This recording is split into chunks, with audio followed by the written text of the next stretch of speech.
Miranda is a circus, and I'll bet you that if today, the first time you saw her, she'd delight you.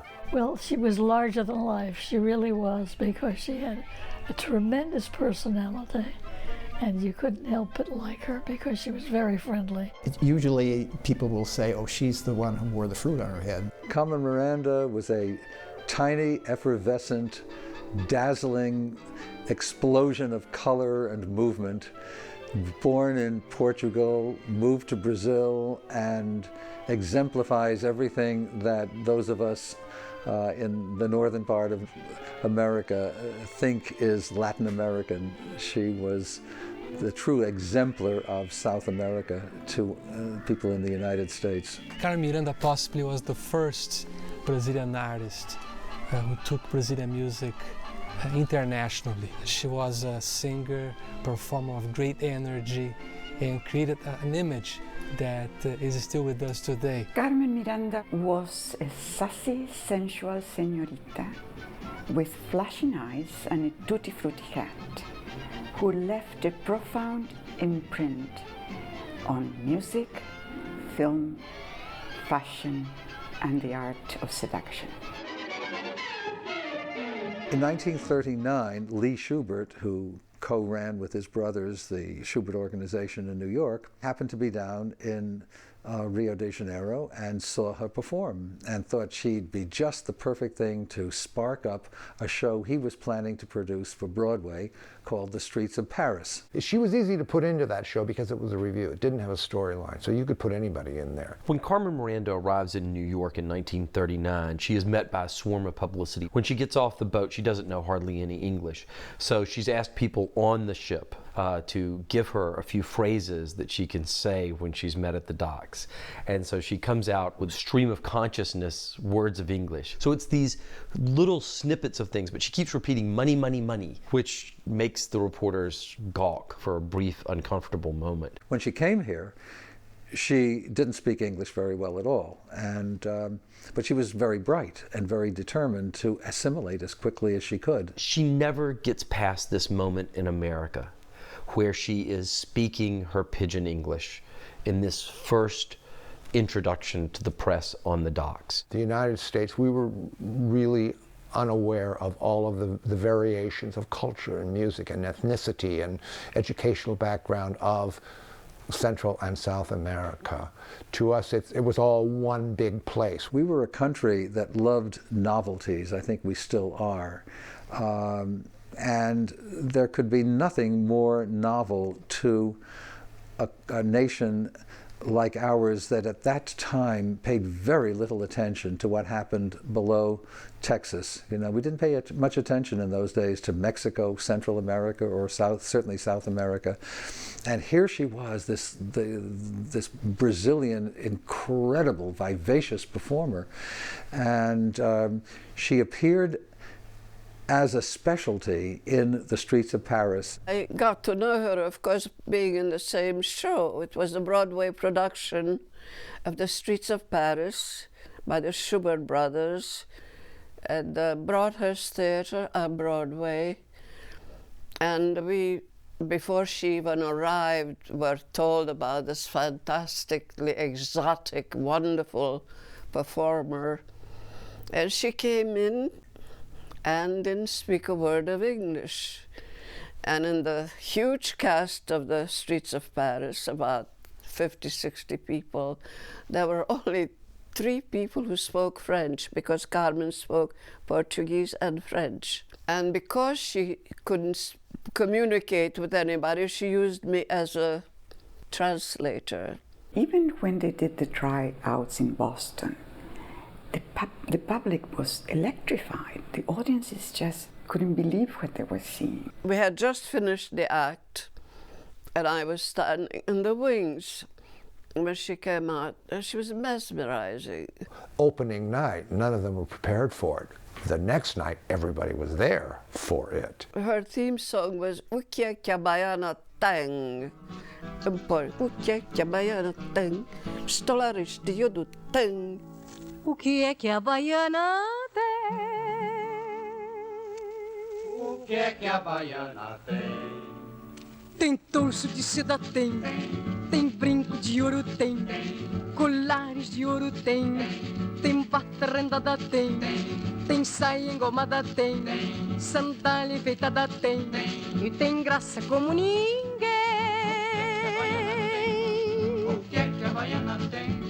Como ela requebra quando você se requebrar, caia por cima de mim, caia por cima de mim, caia por cima de mim. And if you listen to the music, you hear her doing things with her voice that you will never hear in the 20th Century Fox musicals that she does, because her voice has yet to become Americanized. She sang in Portuguese. She wore this very outlandish costume. Oh, I think she was just a wonderful performer. Sandália enfeitada tem e tem graça como ninguém. Miranda appealed to everybody. Her type of act was unusual, it was sexy, it was provocative, it was inviting. It's Carmen Miranda's image that graces the cover of the playbill. And the image that you see there of Carmen Miranda is not the image that we think of, the happy, smiling, wild-eyed image. In fact, the photograph they take of her with this imperious look on her face as she is looking down, you can't even see her eyes at all. She looks like some exotic princess from some exotic land. And this image of Carmen Miranda is going to quickly start disappearing. At the time that she first, exploded on Broadway, I don't think New Yorkers knew what that was, other than it was bombastic and it was thrilling, and the words went by so fast and they didn't understand it and they didn't have to understand it.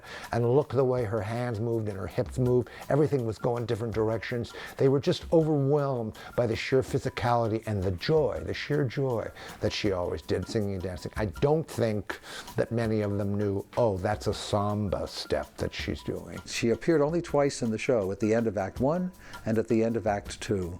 And it became the talk of New York.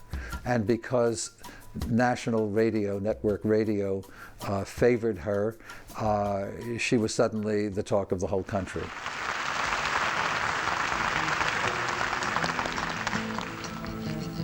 Rudy, I sure like that rhythm. You're not the only one, Bill, who likes that rhythm. All Broadway started raving one night last week when Carmen Miranda introduced it at the opening of Streets of Paris. Carmen Miranda, Carmen Miranda. You know, that's all I've been hearing in New York for a week. Where does she come from, Rudy? Senorita Miranda hails from Brazil, good old Brazil. She's just about the newest thing in the singing line that I've heard in a long time, although I have heard her records for many months. Well, what does it mean? I haven't been able to find out. I don't speak Portuguese, and the senorita doesn't speak English. But it doesn't make any difference what the words mean. When she gets through singing, you'll understand. Carmen Miranda's voice was very dynamic. It was extremely energetic, and she had a very clear diction. It was the songs, it was the costume. She was wearing a very special costume that became later her trademark, and the rapid diction and the mispronouncing of the few English words that were in one of her songs called The South American Way. Ah, me, that this were a television program. Following your eyes, Ben, and using a little perspicacity, would I be wrong in concluding that you mean Carmen Miranda? Well, Leroy Miller, you certainly wouldn't be wrong. Girls like that should be seen as well as heard. Ah, but come, Ben, don't indulge in trite nothings. You know, in reviewing Streets of Paris, the critics said that her personality is something in the order of electricity, that it reaches into the last rows of seats in peanut heaven. If you touched her, you probably got a shock. Well, it's lucky that Carmen Miranda doesn't understand English, or she'd be blushing herself right out of that coat of tan that she wears as we face her across this microphone.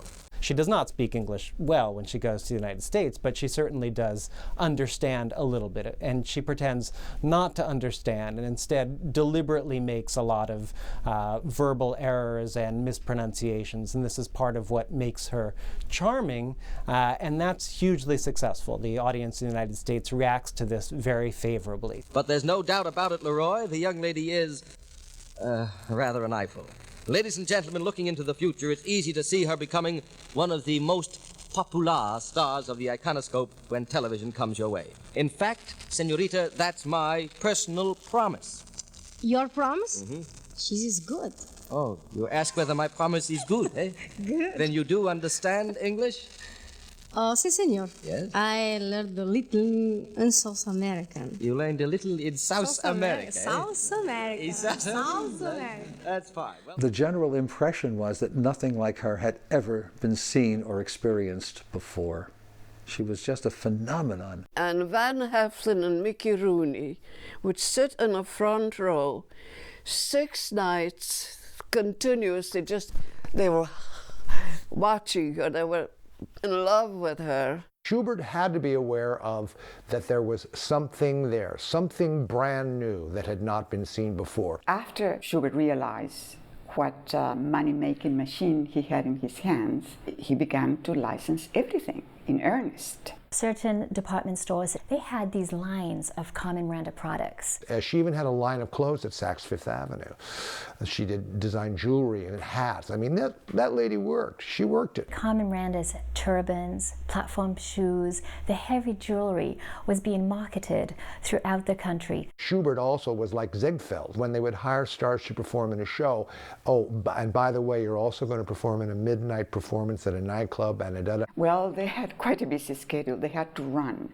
The Streets of Paris had 2 acts, and so they sang in the first act, left, went to the Walls of Astoria to do their act, came back for the second act, and they left and went to the Versailles to do another act. So the stories that her band tell about just singing, dancing, the curtain closes, get into a taxi and drive into the next place to perform. So she was seen all over New York and got incredible, incredible reviews. Imogene Coca did a wonderful parody of Carmen Miranda only weeks after she had made her debut on Broadway. Her appearance in Streets of Paris was so sensational that it was obvious that the movie studios would pounce on the opportunity to sign her, and 20th Century Fox moved quickly. 20th Century Fox, in the summer of 1939, begins trying to develop a film that will feature Carmen Miranda. And in fact, they entitled this, one of her big numbers from Streets of Paris, South American Way. Schubert could not lose her, so the deal was struck that she would be filmed in New York on her time off, away from the show, before she did the show. So it couldn't be a film with Carmen Miranda as, top-billed star, because she couldn't do it. She didn't have time. She was 3,000 miles away from Hollywood. She was in New York, appearing on Broadway. So what they did was to shoot all her musical numbers from Down Argentine Way while she was still running in the show, and shot them in New York. This spot is the ultimate. Since Carmen Miranda came here, nobody can get in. You're sure you can get us a table? But absolutely. The head waiter is my ex-brother-in-law. Ever since my sister left him for Anastasia, he has been so grateful that he will do anything for me.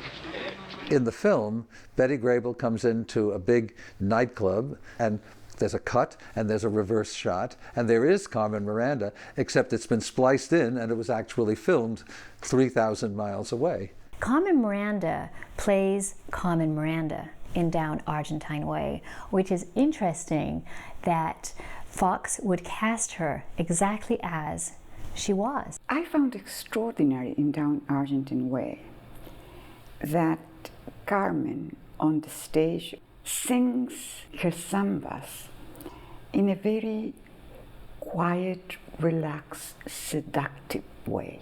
I think if you look at her sequences in Down Argentine Way, you get a very clear sense of how she performed before the studios began to create the image. After all, they hadn't very much time to do anything to alter her performing style after she was on the stage 8 times a week in the streets of Paris. So it is very her. It's before, Hollywood and Zanuck make her more exotic, more outrageous, more outlandish. So it's more, I think, what she brought to Hollywood. Her singing in this film is unique in the whole production of Fox. And then, of course, Hollywood takes what she brings and exaggerates it. everything after Down Argentine Way gets more and more exaggerated with Carmen Miranda. And I'm not just talking about clothes. You take a look at her eyebrows, you take a look at her eyelashes, you take a look at her, the lipstick on her lips. I think we remember the crazy hats that she wore and the jewels and the color and all of that sort of thing. It's sad that from her films, we don't really get to know much about her. When you see films with some other actors, you can sense something about them. You know, in musicals, you can sense something about Judy Garland and her vulnerability and the way she performs. You can sense something about the joie de vivre and versatility of Betty Grable from the way she performs. You can learn something about the emotional fragility and sensitivity of Alice Faye from the way she kind of holds back a little bit. And you learn these little things about them, but you don't really learn very much about Carmen Miranda behind the makeup and the flashing eyes and all that. All you learn is that she loved to perform and does it with great vigor and great joy that she shares. But that's about all you learn about her. And I'd like to have learned more about her.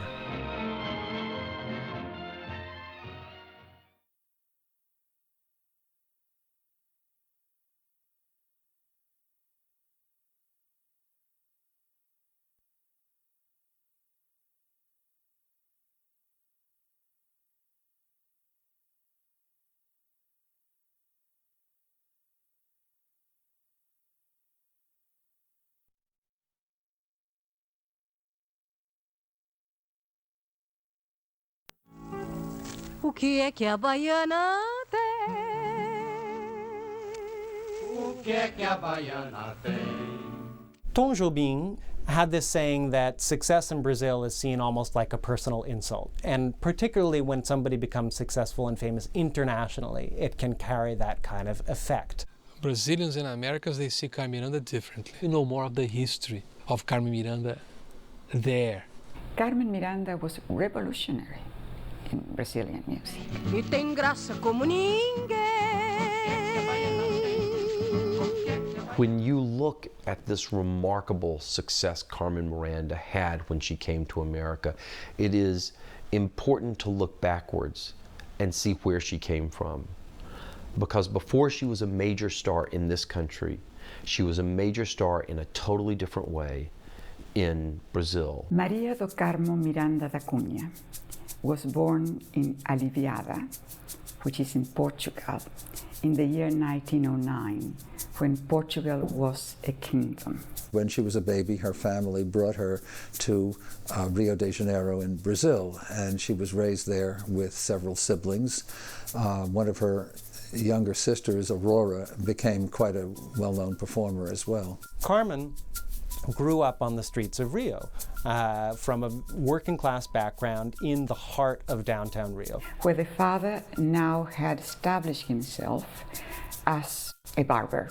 Her family was rather poor, very hardworking but poor. They could rent a small place right next to the port, literally a stone's throw from the port of Rio de Janeiro. And there the mother started cooking food. The food was served in her kitchen to men who worked in the neighborhood. And some of those men were composers, some of them were bank clerks, you know. So she's very familiar with this highly mixed world of dock workers, porters, the kinds of people who carry things through the streets of Rio de Janeiro. There were people who brought a certain amount of information that was later useful to Carmen, because that opened the doors to her singing career. Carmen Miranda was a natural singer. She loved to perform. It's like we all have somebody in our family. Will that kid stop running around and making faces? That's who she was. And it was in that area where she came in contact with the African element, people playing what eventually would be recognized as samba.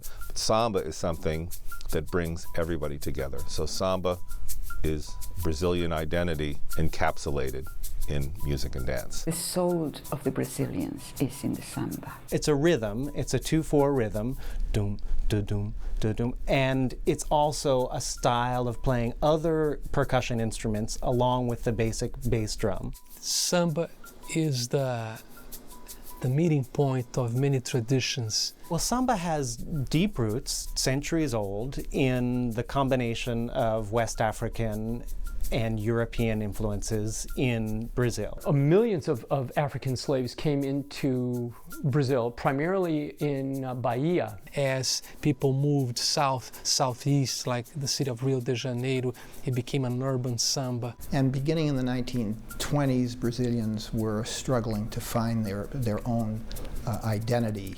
Middle class, upper middle class, they revered things that were white, that were European, Italian opera, certainly not samba. It's important to remember that slavery does not end in Brazil until 1888. So there are still former slaves living in Rio de Janeiro in the 1930s. There are many of them. To a certain extent, these are people that Carmen Miranda is growing up with, that she's very familiar with from the working class world of Rio de Janeiro. So a lot of the remaining social disdain that elites are expressing towards popular Brazilian classes is very much tied directly to the remnants of slavery, to the legacy of slavery. Samba was primarily a black art form. Originally, it came from the slums and it conquered the streets during Carnival. You know, Carnival is the Carnaval, is the annual celebration, goodbye to the flesh, where you dance and sing for beginning on Saturday until Ash Wednesday.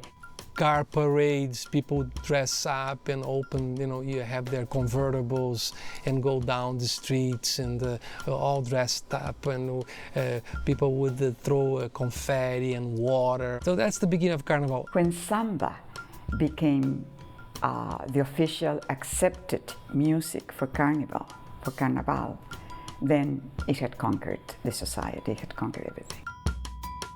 So samba is going through a very rapid period of transformation and broadening of its possibilities, really, in the 1920s and early 1930s, when Carmen Miranda is growing up in Rio, and then when she's breaking into radio in the early 1930s. At this time, recording companies were developing in Rio, the radio stations were developing, and that really helped to foster a spread of samba as a national music. At the same time, this group of men who were coming to her mother's kitchen to have their meals began to take notice of her.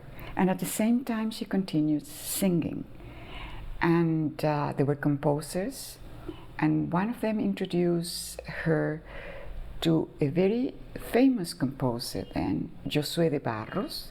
He had done a lot to introduce Europe to Brazilian popular music. But instead of wanting that to appear on his epitaph, he always said that it should be said, I discover Carmen Miranda.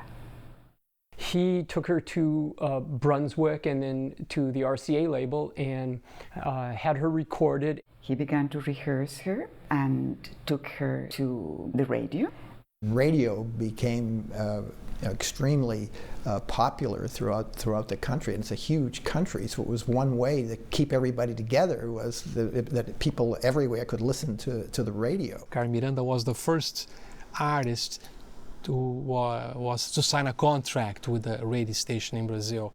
And the first time that Carmen appeared in the radio was when she was 20 years old.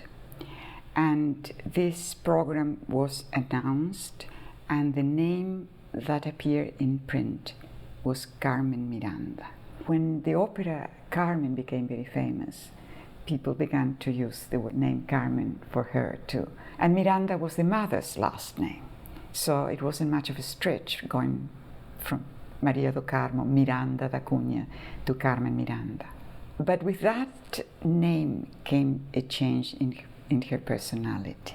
She became more businesslike, she became more intent in earning fame and fortune, of course. Carmen Miranda did not get any support from the father. You were practically a public woman if you were a radio singer. In a way, the death of her father liberated her, but created another needs. That's a little bit the time when the Bando da Lua appears. And when you think of Carmen Miranda, you have the image and you have the voice. If you think in terms of radio, I think it's the energy that she was able to transmit in the choice of songs that matched perfectly with her personality and what she needed. And obviously she was very keen in choosing the musicians who played with her. O Bando da Lua, the phenomenal musicians. When the Bando da Lua began to accompany Carmen, it gave her certain stability. She was no doubt very, very instrumental in making samba a household need in Brazil, her sambas, because she sang them different from the other women. There were other women. None of them came even close to Carmen Miranda. A percussion player playing samba on the tambourine, for example, which is a small hand drum that makes a kind of rat-tat-tat sound, will play with the beat and will accent the beat and say taka-ta-taka-ta-taka-ta-taka-ta-taka. Carmen Miranda does that with her vocals. She sings the rhythm of samba, and in particular she sings a rhythmic accentuation of samba. So rather than just singing the taka-ta-taka-ta-taka-ta-taka-ta-taka-ta-taka that would be the regular rhythm of samba, she'll start with that and then play with it and play around with it, drawing on every hard percussive syllable in the lyrics that she's offered and accenting those in a way that swings with the beat. She made a connection. She wasn't just giving a recital. She was reaching out. She was touching people with her music, with her lyrics. And even though she wasn't writing them, the way she interpreted them could convey often more than one meanings. A lot of times the lyrics had verbal jabs in them, or they had double meanings. I mean, in some ways she was like Shakespeare. If you understood it on the levels that it was conveyed, you got more out of the song. I mean, she could be saying something, but she could also be saying something else. In the 1930s, via a revolution, Getúlio Vargas's regime came into power in Brazil. And with him came the need to emphasize everything that was Brazilian. One of the things that he did was to encourage popular culture in Brazil, which included popular music. This idea of samba as our national music, and his approach, or the approach that was put forth by his regime, was that this is what gives us our significance. This is why we're so special. By the time we come to the end of the 30s, it is now not acceptable to disdain Afro-Brazilian cultural inheritance.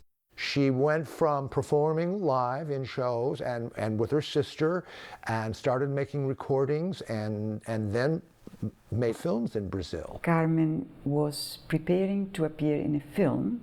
It was the last of the 6 films that Carmen Miranda made in Rio.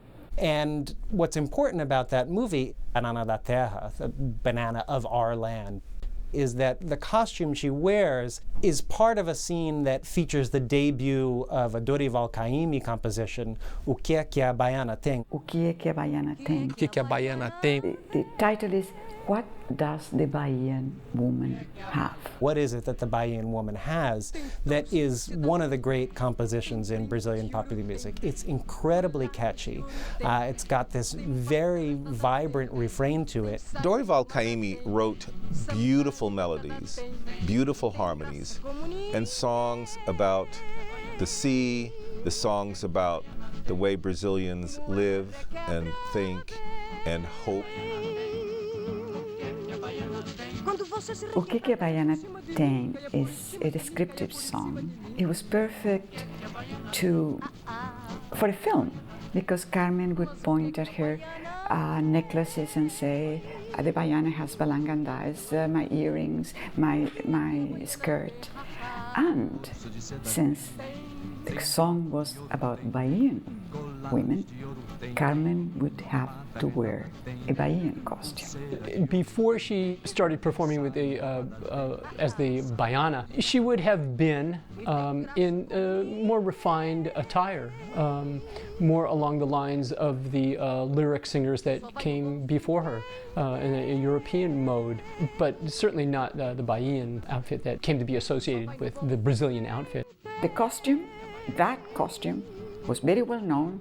It was worn by black women from Bahia, but no decent woman would wear that. We're dealing with a strong legacy of slavery and racial discrimination. They are of African American descent. They're from the slaves, so they were looked down upon. The higher class people of Brazil thought that they were lower class people. They were ladies who sat on doorsteps, cooked food, and sold it. And she was so interested in what they were wearing. Because these women would carry fruits, goods, foods that they prepared, and they would carry them on their heads. One of her first jobs when she left school was working for a milliner. Carmen Miranda worked in a hat shop when she was a teenager. Her friends would buy the materials and Carmen would imitate the hats that the milliner was selling that had come from Paris. She would imitate them for her friends. The Bahian costume is mostly white, puffed skirts, a turban on the head, and that same costume was always worn for the carnival parades. Carnival also is related to, of course, costumes, this fantasy.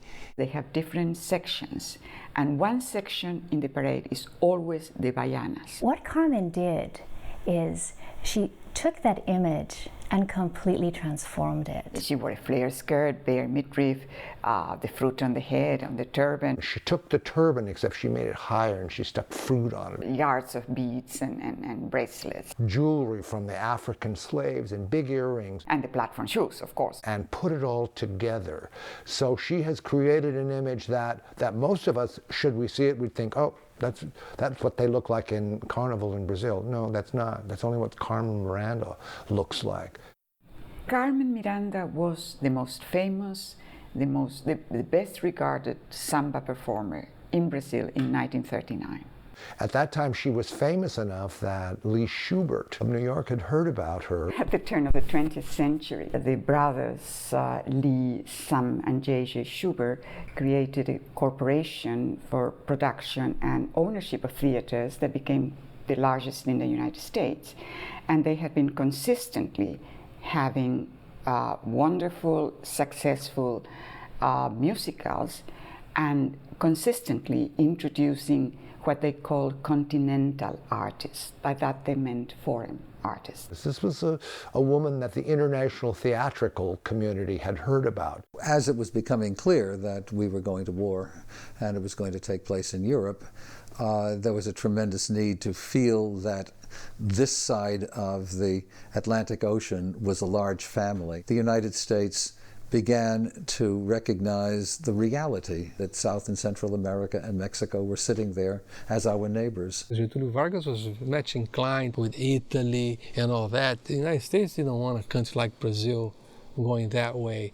I think they did that for the whole Latin America, to kind of get closer to Latin America. Well, Vargas was pragmatic. I'd have to say that he was courting Hitler at the same time he was courting Roosevelt, and it just turned out that the United States would be a more viable trading partner. Carmen had some sort of a social relationship with President Vargas, and when Schubert is taking Carmen Miranda, the most famous female white artist out of Brazil, to Broadway, it is obvious that for all Brazilians, not just for President Vargas, this gives exposure to Brazil. For Vargas, it was certainly an opportunity for him to publicize the existence of Brazil. When Schubert sees Carmen Miranda, he's looking for something unique, something exciting. Schubert knew what he was after. Schubert was a very calculating person. He was always looked at as kind of a hard-nosed businessman with no appreciation of culture, and yet he opened the door for Carmen Miranda to come to the United States, which speaks very highly of him. So he arrived in Rio and he went to see Carmen Miranda, who was singing at the Casino da Urca, and immediately he fell in love with her and decided, well, I'm taking her to New York. She was smart enough to know she's not going to get a bunch of American guys to pretend that they know Brazilian samba. So that was one of the stipulations in her contract with Schubert, to have the band accompany her. And they went through a whole thing because the New York Musicians Union was not happy about that. What, to bring, 6 guys from Brazil? We got some New York musicians not working. Finally, luckily, the New York World's Fair was about to open. So there was a lot of diplomatic relationships and discussions going on back and forth between the Brazilian embassy and the American embassy. And it was one of the band members that actually said, hey, why don't you try to get us in on a contract with the World's Fair? We will perform there, but then also, one of our other 7 other shows we do every night, we'll do Streets of Paris. When they came to the United States, Aloysio was very important because he was not only the conductor of her orchestra, but he was acting as secretary and translator and family. Carmen had always lived with her family, brothers and sisters, mother. Aloysio Oliveira was very close to Carmen Miranda. Some people say they were like boyfriend, girlfriend at one point, and I can see that because Aloysio was a fantastic mind. He was a prince. Carmen, lovely and beautiful, and she missed Brazil so much.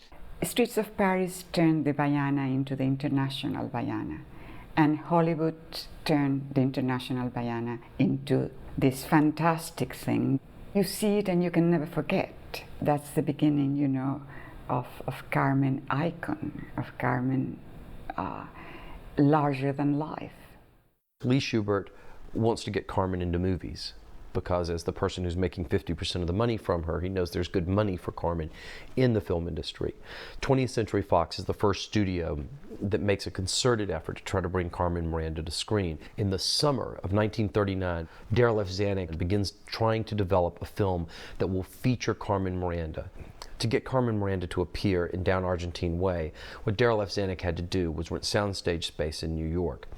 He shot her musical numbers and had her musical numbers shot totally separately from any of the actors. You never see her in a shot with Betty Grable or Don Amici. Carmen Miranda appears totally by herself as a specialty act, but she is billed as one of the major stars of Down Argentine Way. And she was a major star in America at this time. There was a great desire to see her. People were reading press accounts of her exotic beauty. And Carmen's competitive nature, her inner drive to be a perfectionist at anything that any challenge that was put her way, pushed her very hard while she was in New York. She was appearing nightly in a Broadway show. She had a floor show that was happening at the Waldorf Astoria. And during the daytime, they were shooting these musical numbers. It was a punishing schedule. Carmen was driving herself very, very hard. I don't think she was very good at taking care of herself. At some point, her health began to fail. And she collapsed during the middle of shooting one day of Down Argentine Way. It was the first warning shot across the bow of how her health would suffer from her drive to be the best artist she could possibly be.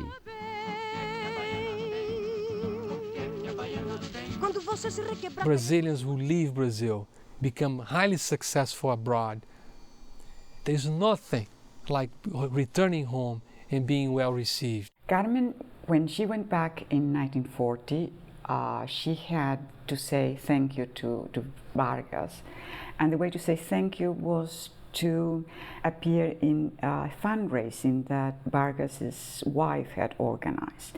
And this fundraising was to take place at the Casino da Urca, the same place where Schubert had discovered her. So when she goes back, she's confronting an audience that is a little bit leery of the fact that, okay, now you're a big international star and you're separated from your roots. When she went back and performed at Casino da Urca, the audience wasn't her audience, actually. I think talking about the upper crust of Rio de Janeiro, kind of disconnected. She, in a very rare and uncharacteristic move, came out and said the wrong thing, greeted the audience in English, and was seeming to play up her Hollywood stardom instead of her carioca roots. And that turned out to be a miscue. So after saying good evening people, she decided to sing the South American way. And that was not a samba. That was not what Carmen was supposed to sing. Again, no clapping, nothing. And she retired to her dressing room and began to cry and felt sick and couldn't finish the evening. There was this feeling that Carmen Miranda became Americanized. Her reaction to that is totally brilliant.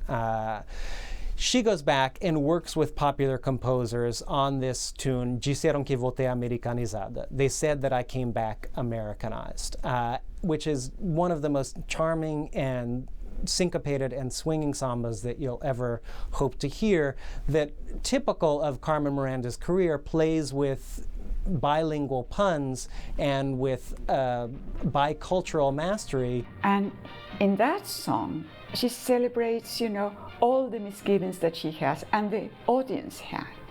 And it's very funny. And people laughed, and there was a reconciliation there. But at that point, she had been in contact with Schubert. Schubert was desperately trying to bring her back, and she turned her back and went back to New York. She spent 14 years in the United States before coming back. She always resented that. She always thought that there was still some resentment there.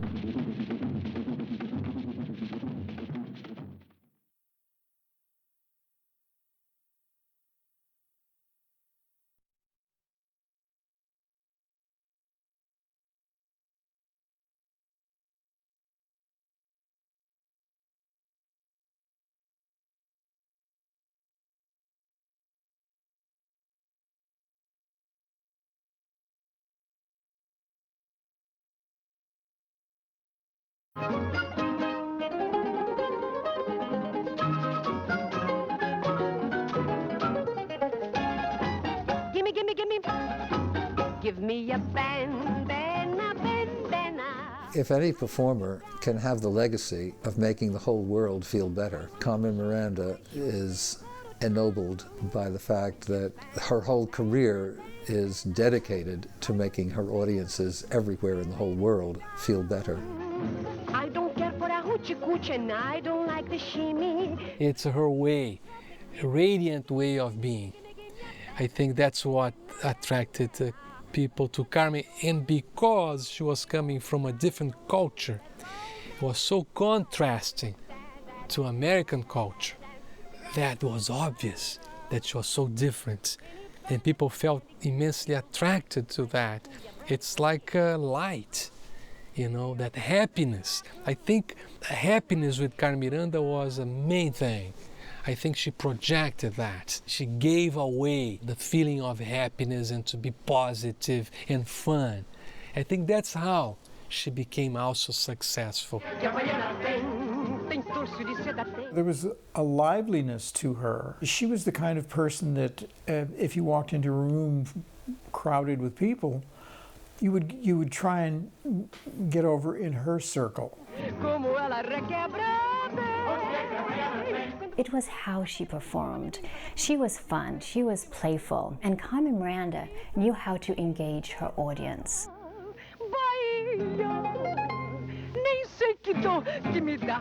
She, in some ways, was sort of a creature from outer space. She came here, she conquered Hollywood. Her life, in some ways, reads a little bit like a soap opera.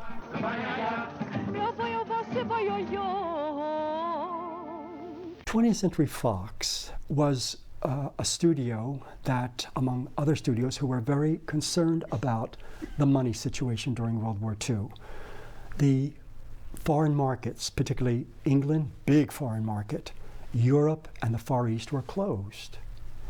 So they knew that they had to make overtures to this Central and South American market as never before.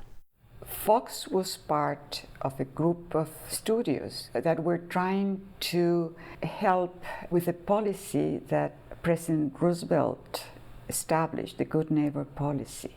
And they also wanted to attract the attention of the countries, especially Brazil and Argentina, towards the position of the United States for the Allies and against the Axis. Now here, waiting for them is this star of Brazilian radio and Brazilian records, the top star in the 30s. She made about 300 recordings in Portuguese in Brazil and made 6 movies and was an enormous national favorite, so much so that she was frequently invited to tour to other neighboring South American countries as an exemplar of Brazilian performing styles. Fox musical was something that the story wasn't very tight and they could always plop in specialty acts. Carmen Miranda.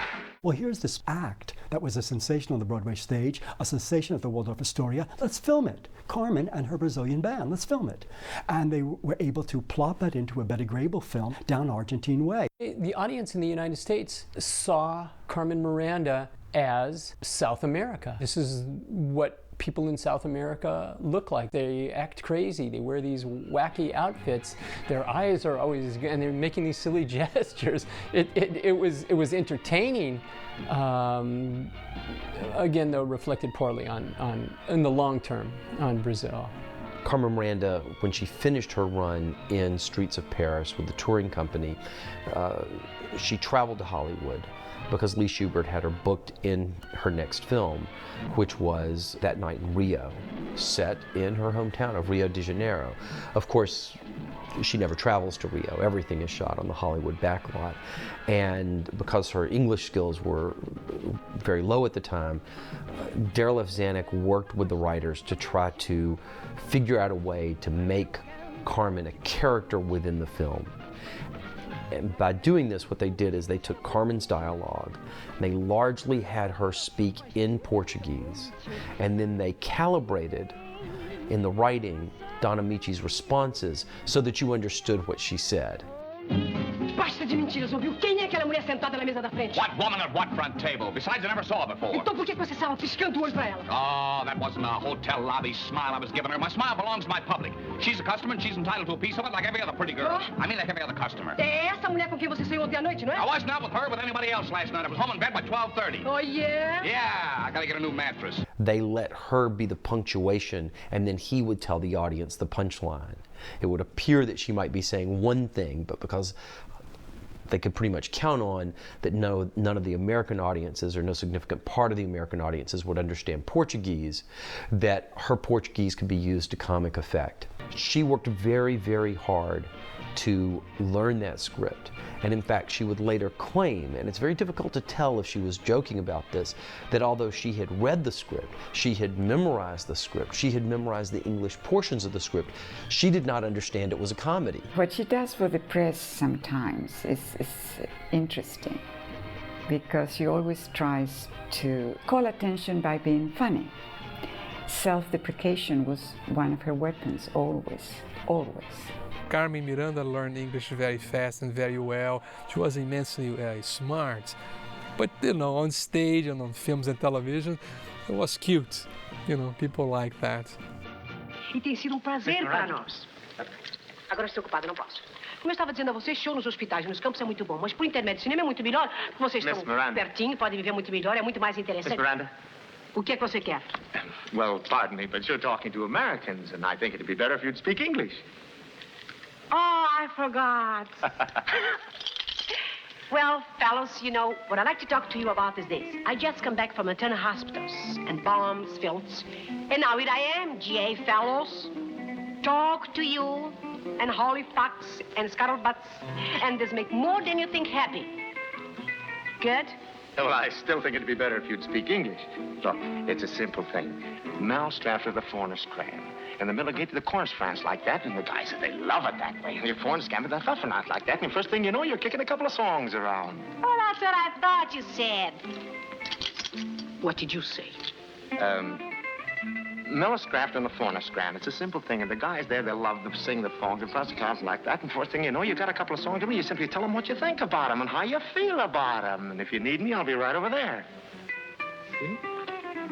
Goodbye. Well, fellas, you know how I feel about you. I like you very much. I think you're grand.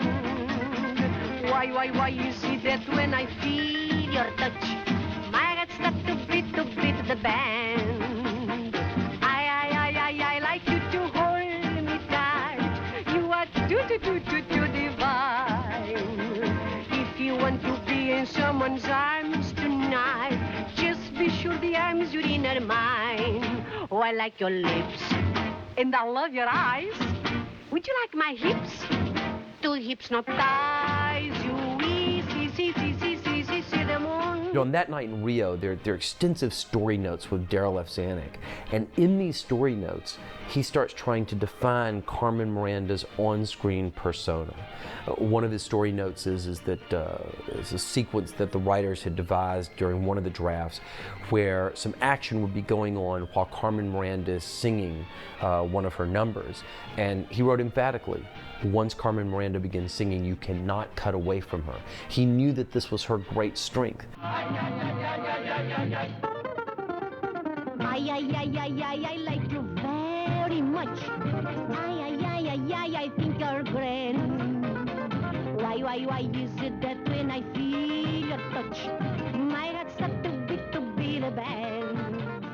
The first time I met her, all I saw was the door bolt open, and in came this little lady with this huge big smile and a very strange hat on her head full of feathers. She impressed me so much because I was used to seeing so many beautiful women, even at that age, on the 20th lot. And she wasn't beautiful, but she was striking. And what I liked about her the most was that she was just very interested, not like you treat a child. She talked to me and I said I was learning the costume and designs.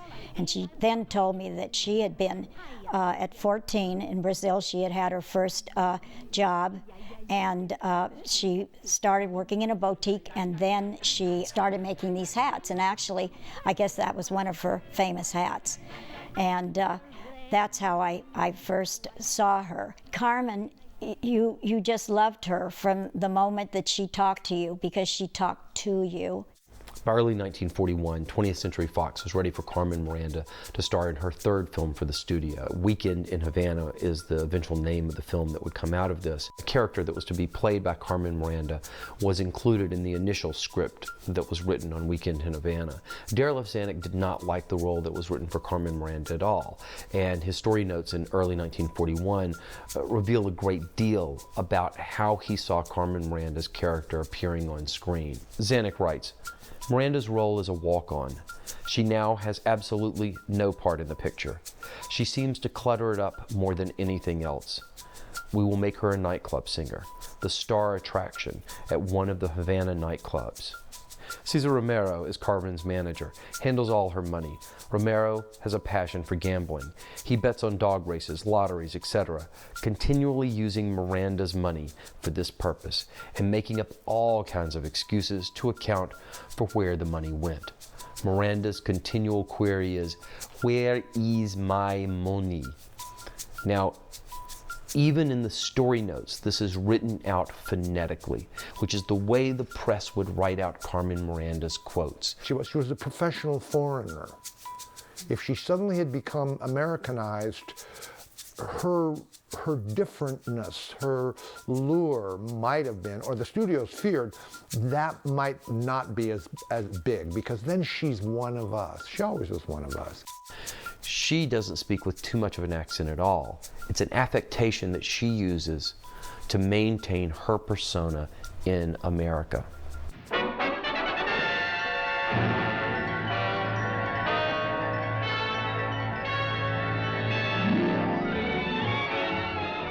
The comedy scenes that she did, and they were specifically, I think, probably inserted into a screenplay. This love thing's gone on too long, will she or won't she? Send in the bombshell, and in she'd come. And some of them worked better than others, especially when she's working with consummate artists like Edward Everett Horton, you know, and Charlotte Greenwood, for instance. She was locked in to being the character. Her scenes were only so long, and then she'd wave her hanky and do her kicks. So there were lots of people at that time that were not allowed to explore all of the things that they did. It's just that Carmen did it better than anybody else and laughed all the way to the bank, I hope. Daryl F. Zanuck comes up with a keynote in defining Carmen Miranda's on-screen persona. Go over Carmen Miranda's dialogue and make her speeches shorter. Give her words to mispronounce, and also have her use the wrong word occasionally. This has nothing to do with your doubles crossing me, yes? Oh, yes. Oh, no. Oh, no. I'm afraid we know each other. What you are afraid from? What you doing with McTavish? Where did you find him? Oh, out there. Yeah, put him back. He's mine. We are going steadily. Really, this is most embarrassing. Embarrassing. Why don't you hang a sign around his neck, private property? I'll hang a rope around his neck and maybe I pull it. Oh, impulsive. Impulsive. Repulsive. Do you think she look any gooder? I would say that in Brazil, there's still a certain sense of ambivalence regarding Carmen Miranda's film roles in Hollywood. That yes, there's an affection for Carmen, but there's still a cringe factor that Brazilians will see these and say, oh, we're not really like this. Why are we depicted in this way? And that Americans seeing these films will not have that. I hope you don't mind dancing so close. I think it's so much cozier. But when you dance a rumba, she's not supposed to be cozy. Look out, kid, he's got you. I show you how to rumba. Follow me. Like this. See? You see? That's it. This is not the rumba. I know. It is now. It's okay by me, big boys. She was not naive. She was not naive. Especially at that point. I think when she arrived in New York, she might have been. But then after dealing with the Schuberts, after dealing with Zanuck in Hollywood, she was not naive. Around this time, Carmen gives an interview. And she says during the course of the interview that she hopes someday she can convince Hollywood to make a film about the real Brazil, about real Brazilian music, the real Rio de Janeiro, rather than this sort of mythic dream vision of it that is being presented by Hollywood. And it is this is like the last time you'll hear a quote like this from Carmen. And I think she was serious, very serious, when she said, I want a film about the real Brazil made. And I want to work on that. And she brought composers to Hollywood and introduced them to the studios so they could, know what kind of music they could expect if they did something about the real Brazil. But of course, Hollywood would want, their own composers doing whatever adaptations they wanted to make on sambas and rumbas and congas. Maybe the first time she wondered why she was in a movie called Down Argentine Way, but then after that she realized that's the system, I'm the brand, put me in it. Another reason she fit so well in the Fox musical is that the musical usually has two pair of players. This came from the stage. There was the straight couple, the romantic couple, and of course they had songs and numbers, and they needed time off because it's strenuous, the musical. And so to give them time off, the musical, as it was evolving, always had a comic couple, a foil. She was perfect now. Now she was a character. In That Night in Rio and Weekend in Havana, she was the comic foil to Alice Faye, who's very straight and very lovely and very nice and very prim and very proper. And here is someone who is not so refined and not so cool, who is hot. So hot with cool, this is great. And of course then Betty Grable, who was in Down Argentine Way, is making her way up the ladder. The next film, Springtime in the Rockies, where she is again the comic foil. Is that a diamond? Yes, does the size of it startle you? Yes, in Brazil we throw that kind away. We dig them up this big. Don't change the subject. Then we have The Gangs All Here. One film that really stands out for me is The Gangs All Here, the Busby Berkeley film.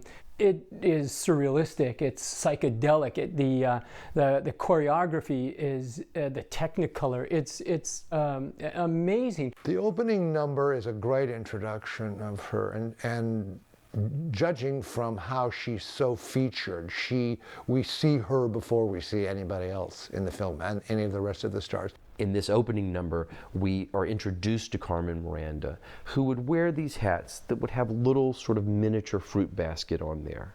And this hat is introduced as this massive, giant load of fruit that's being lowered down from a ship and appears to be growing actually out of Carmen Miranda's head. And Carmen Miranda begins by singing the wonderful, haunting song Brazil in her own inimitable way, but she is so much presenting. She is so much, I am here and look at me, and the camera focuses in on her. You know, in musicals at this time, it was very rare you had a close-up. But Busby Berkeley would give close-ups to Carmen Miranda. She is the only leading lady in a musical that Busby Berkeley, in one of his elaborate numbers that would take place with these military precisions, Carmen Miranda is the only woman that he ever takes and singles out and focuses in on and presents in a way that she is something remarkable and special and can be at the centerpiece of these elaborate geometric dance numbers, musical numbers that he would stage. I think if you were creating a little box with a piece of film in it, and this was going to be the strip that represented Carmen Miranda for posterity, you would certainly want the Busby Berkeley number, The Girl in the Tutti Frutti Hat. I wonder why does everybody look at me and then begin to talk about the Christmas tree. I hope that means that everyone is glad to see the lady in the Tutti Frutti hat. The gentlemen, they want to make me say, see, but I don't tell them that, I tell them yes, sirree. And maybe that is why they come for dates to me, the lady in the Tutti Frutti hat. It combines everything. It combines the funny sound of Tutti Frutti. It combines the extraordinary indulgence with color and with style for Busby Berkeley himself, but it also combines it all with the singular performing personality of Carmen Miranda. Aye, aye, they have a different kind of time, and even I forget that I'm the lady in the Tutti Frutti hat. Carmen Miranda, for many in the United States, is the hat. If you go to a costume party and you wear a silly hat, you're Carmen Miranda. There's a degree to which the role that Carmen Miranda plays in successive Hollywood films is repetitive and confining. But I don't think that she ever becomes just the hat or the headdress or the turban. And that's because she's such an amazing performer that she's always bringing a range and a vitality to what becomes a very stereotypical role. Her whole performance style, her flashing eyes, her outfit, her look. She did what Charlie Chaplin did when he created the Little Tramps outfit, or what Fred Astaire did when he took top hat, white tie, and tails. That is the last thing that an internationally known celebrity can do to make a brand. You could caricature it, you can draw it. There's a whole silhouette. And Carmen instinctively knew that she needed to do that. For Carmen to move to Los Angeles and become part of the Hollywood thing, you know, the scene, I think it's hard. It was hard because Hollywood is a machine. They direct things in ways that sometimes artists don't want to. They never gave Carmen Miranda much space beyond the movies that she made, where she was dancing, singing, and cha-cha-cha, you know, sambaing around. And I would imagine a lot of that happened because the war was over in 1945, and by the time things began to settle down, I think people were through with those kind of movies. We were now moving on to other kinds of movies, and she really was not a dramatic star in that sense. She was so pigeonholed as Carmen Miranda, you know, with the bananas on the head and the high heels and the singing and dancing and all of that, that it was very hard to put anything else. Unfortunately, Fox put its money elsewhere, and Technicolor, especially during the war, was really costly. And for Carmen to go into black and white looks like a bad dub. of what was the, we should have had colorization in those days, so afterwards they could have gone back in and done it. Yeah, it's indicative of how the genre was being perceived by Fox. It wasn't Carmen. Everybody was in black and white suddenly. When Carmen was doing her nightclub tours in the 1950s, she created a new identity for herself. I Make My Business with Bananas. She was trying to create this as a signature song. And during the nightclub routine, she would take off her headdress. She would reveal a little bit about herself during this. And it was a way of trying to take off the mask and to try to present herself as a more genuine performer, much more so like she had been in Brazil, but she couldn't strip it all away. She could never get away from the headdress, from the hat, from the Biana that had been such a defining moment culturally in its own way in Brazil, but became a caricature in the United States.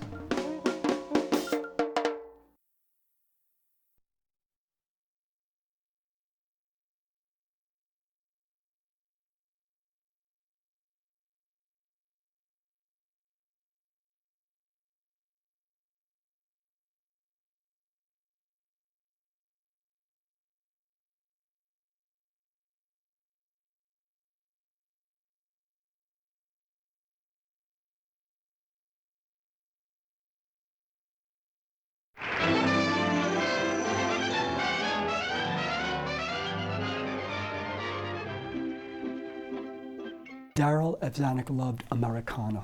He loved the American past. And he loved to make pictures about the American past.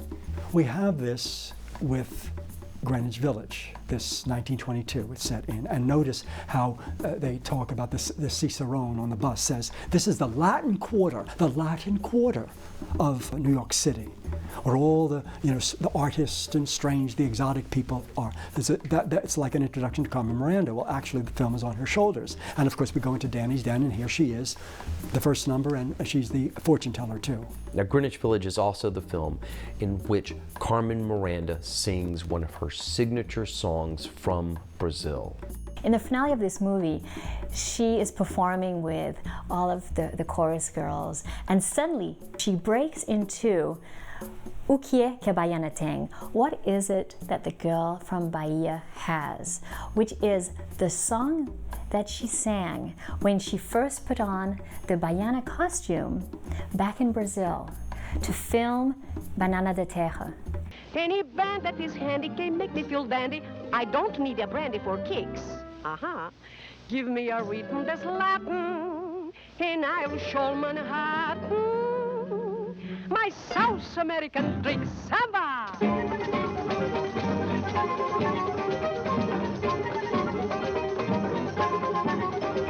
O que é que a baiana tem?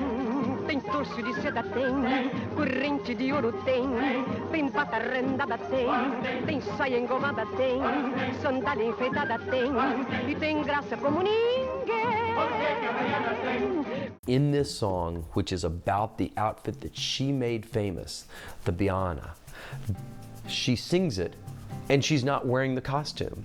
It's absolutely remarkable to see that she has been stripped of all of her attachment to Brazil whatsoever for this closing number where she does this medley, and in the middle of the medley she pops in one of her great signature musical numbers, and it's devoid of any sense of context in this film. It's the wrong period, it's the wrong costume, it's the wrong everything that seemed to make this song so beautiful and remarkable, a song that really shaped who we think of as Carmen Miranda. And it's done in a very different way, an odd way in this film.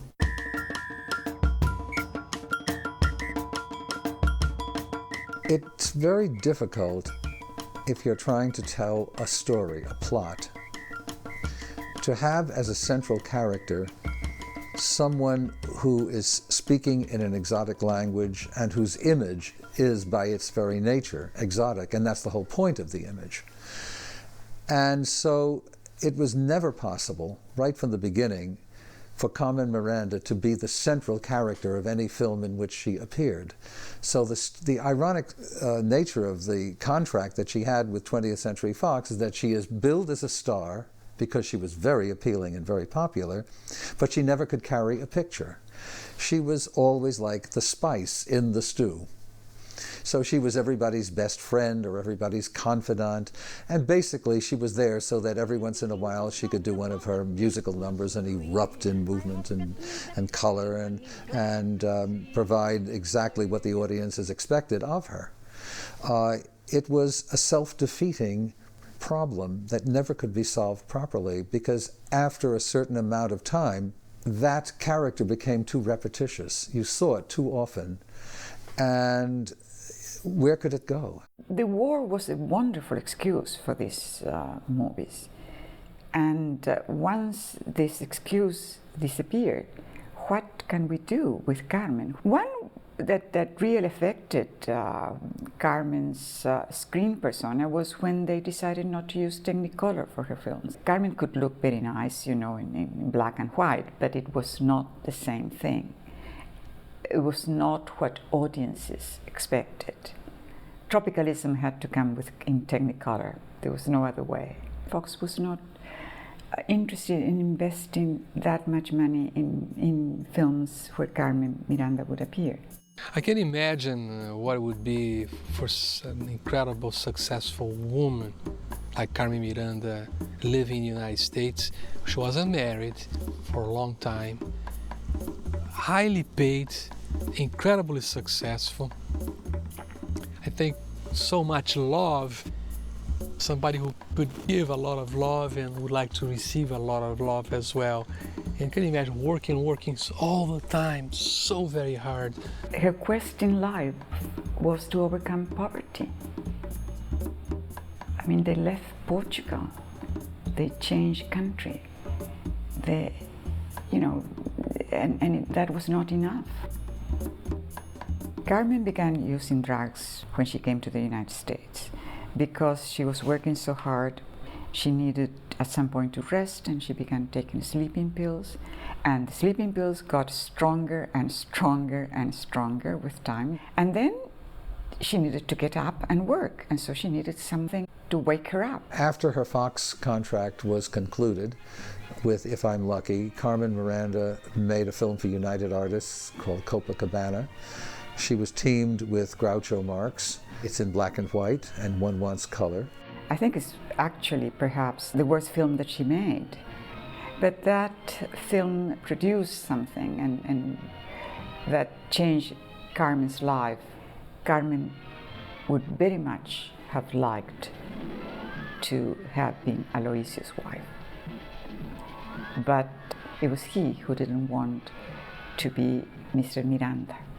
So he refused to marry Carmen, and so the relationship was always this confusion of brotherly love and husbandly love, and I want to escape the situation, and Carmen wanted, you know, to hold on to him and possess him completely. And of course that didn't make Aloysio happy. And then when the separation happened, which had to happen because he decided to marry somebody else, Carmen suffered enormously. And was her meeting David Sebastian. He was the brother of one of the, not producers, but he had given money to make the film Copacabana. He was an investor. And David Sebastian got very attached to Carmen, would follow her, would be with her all the time. And several months later, they ended up getting married, something that nobody really could explain. It was a moment when Carmen was very weak. She had left Fox, which had been a solid world for her before. She had entered a world that was shaky. She was trying to do different things, and she had no manager. Aloysio had disappeared. So there was a need there. The problem was that the person who filled that need was the wrong person. David was supposed to be the manager. David was supposed to take charge of her career. David had no talent for that. He made bad investments. He made bad choices for Carmen.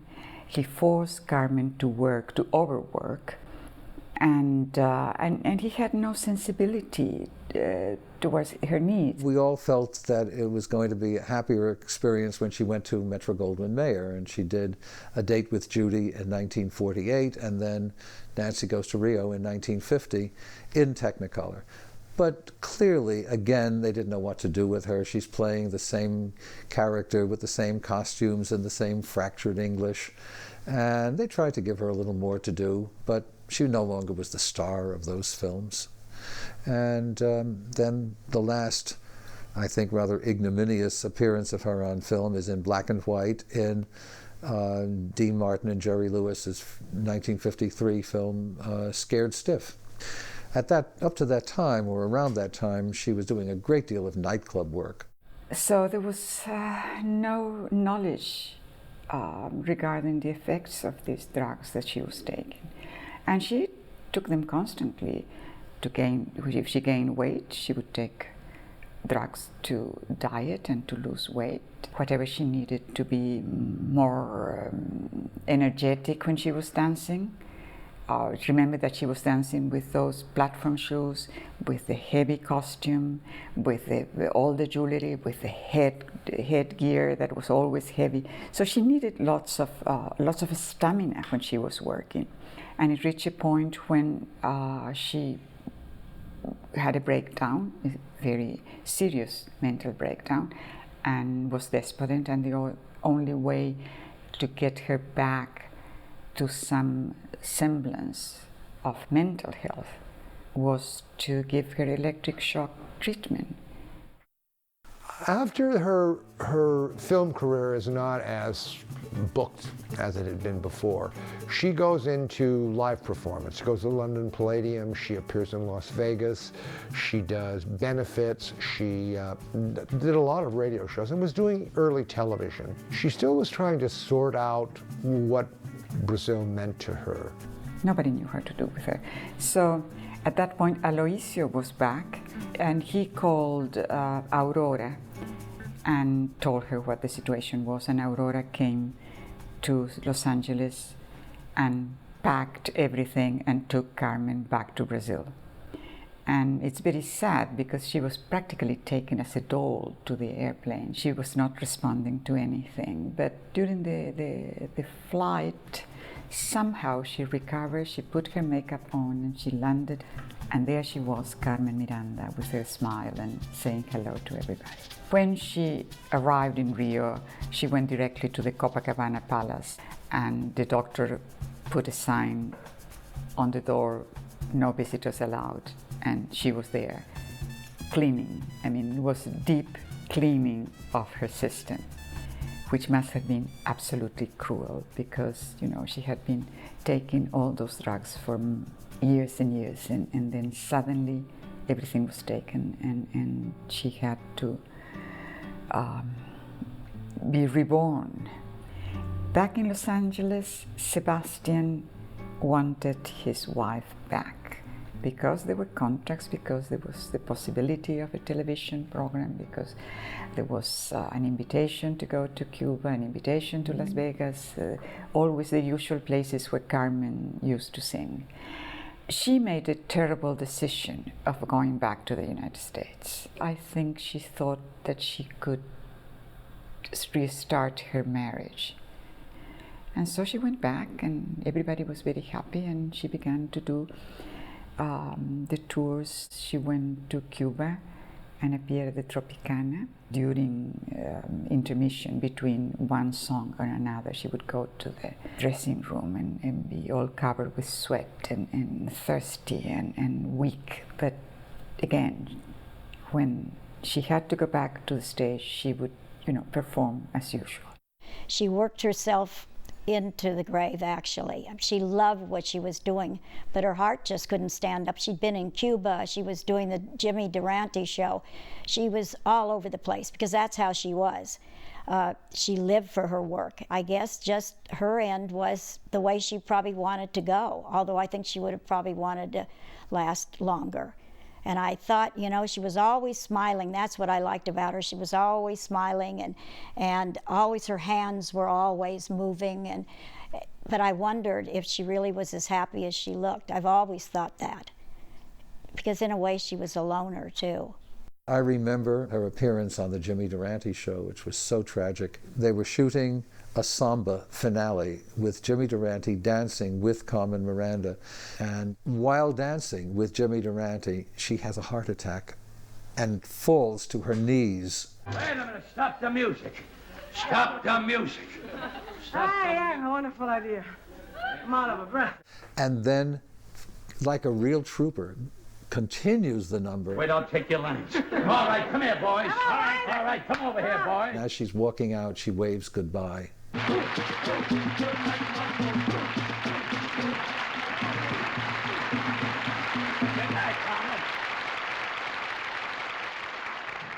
Little did anyone know what that meant.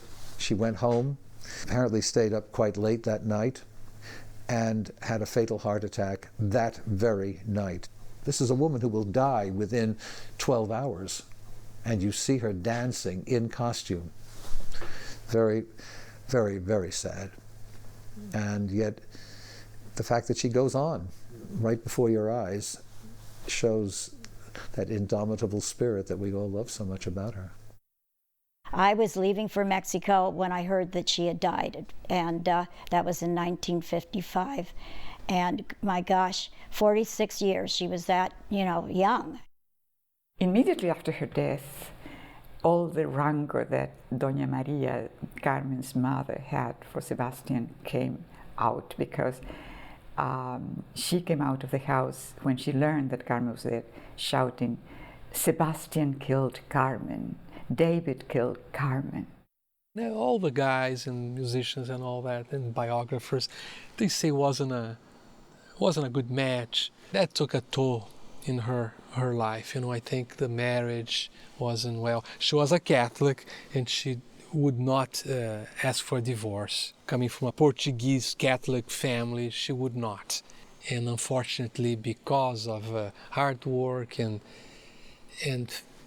her physical state, she passed away in 1955 in Beverly Hills. Americans went to see her. There was a long line waiting to see her. The plane where her body was traveling arrived in Rio de Janeiro, and from there, from the airport, the casket was put on a fire engine and taken to the downtown of Brazil, to a public building where she was laid in state for several days so people could see her. And the whole town came out, close to 1 million people. It was one of those epic burials. There's nothing deep or profound about the persona of Carmen Miranda. It is what you see. She is just the embodiment of enthusiasm and optimism and color and movement and everything that we all associate with happiness. It's interesting, everybody has their moment in the sun, and Carmen Miranda had many years in the sun. She was a true force in the international world of entertainment, on stage and on screen, at a time when we were very cautious of those from other countries, and yet she was such a force in this country. And everybody knew who Carmen Miranda was, not just because of the bananas on her head, but because of the entertainment and because of the exuberance in her way of doing things, and that you felt comfortable watching her. You just felt good watching her. When the movies were over, you were happy, It was Carmen Miranda.